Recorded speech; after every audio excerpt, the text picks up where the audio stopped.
At eto nga, ilalagay na yung mga crowns ko. Eto na yung last day na makikita nyo akong Shark Tank. Kasi hindi na talaga nakakaganda, no? At sana talaga bumagay sa akin yung vanity. Kasi kapag nalagay na to, wala na talagang urungan. Kaya naman, from this to this. At eto nga, madam-madam ang outfitan natin ngayon. Na para bang CEO ako ng skincare na nalugi. Aray ko. Paglabas ko nga sa bakuran namin, nakita ko hindi pa pala nasampay yung mga nilabhan ni Bunso. Pangyayamanin pa naman yung outfit ko tapos magsasampay lang ako. Ganito talaga yung pakiramdam kapag wala yung nanay mo. Namimiss ko tuloy yung merong gigising sa may magluluto ng masarap na ulam sa'yo. Ngayon kami na talaga yung nagluluto. Hindi na rin kasi kami kumuha ng kasambahay para matuto kami dito sa gawaing bahay. Nag-mouthwash na nga ako kasi baka malaman ni Doc yung tinatago kong amo. Huy, hindi ganun. Pinaalam ko nga kay Papa na magpapaganda muna ako ngayon. Hindi na daw ako natigil sa mga kaartean ko sa buhay. Binilhan ko nga siya nitong pure honey kasi bumabara daw yung throat niya.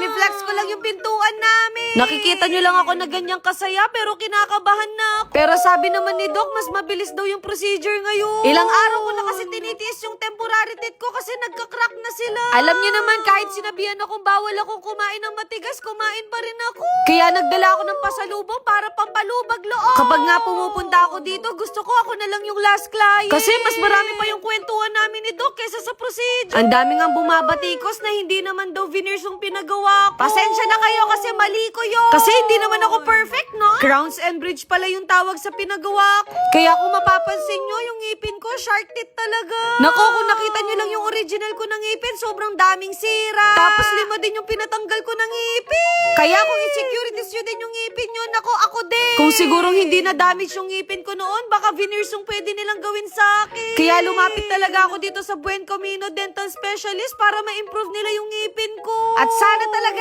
bumagay sa akin to, no? Kasi believe me, kapag maganda yung ngipin mo, mas tataas yung confidence mo. Grabe, eto pala yung itsura ng dating crowns natin. First investment ko din to sa sarili ko noon, kaya sobrang saya ko nung napapalit ko yung ngipin ko. At kita nyo naman sa reaction ng mga staff dito, nagustuhan nila yung bago kong teeth. Tinesting muna nga nila sa akin kung gusto ko na ba to. Kasi kapag na-cement na talaga yan, wala nang urungan. Kaya para makasigurado, pinicturan na din namin kung maganda ba sa camera. Grabe, masasabi ko talagang malaki yung improvement. Kasi ngayon, hindi ko na nakikita yung gilagid ko. Tapos yung kagandahan ngayon, mas manipis na siya. Medyo binabaan ko nga yung kulay ng ngipin ko para pumantay sa lower teeth. At eto na naman, maglalagay na naman sila ng anesthesia sa 10 ngipin ko, no? Literal na naman, hid na ako sa sakit. Huy, humuhugo. Sinabihan agad ako ni Doc na mangingilo daw yung mga ngipin ko.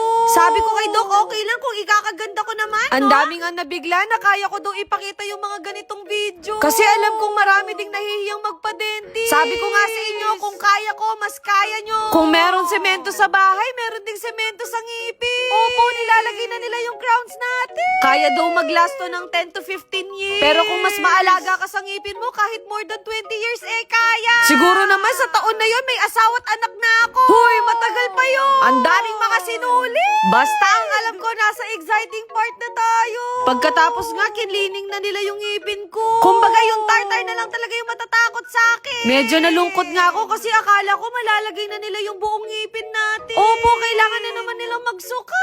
May nakita kasi si Doc sa isang ngipin ko na may space pa siya. Kaya wala akong choice kundi maghihintay na naman tayo ng 1 week. Buti na lang may temporary cement sila dito kaya kumpleto pa rin yung ngipin natin. Sabi naman sa akin, mabilis na lang daw yan sa susunod. Makakaramdam pa nga ako ng pangingilo ng ilang araw kaya tiis ganda muna tayo. Nandyan pa nga yung anesthesia kaya hindi ako makangiti ng maayos. After 2 days, may photoshoot ako at nakita ko yung ganda ng ngipin ko. Aminin nyo, bumagay sa akin yung vanity. At mapapasabi kang salamat doon. Ayun na, bye!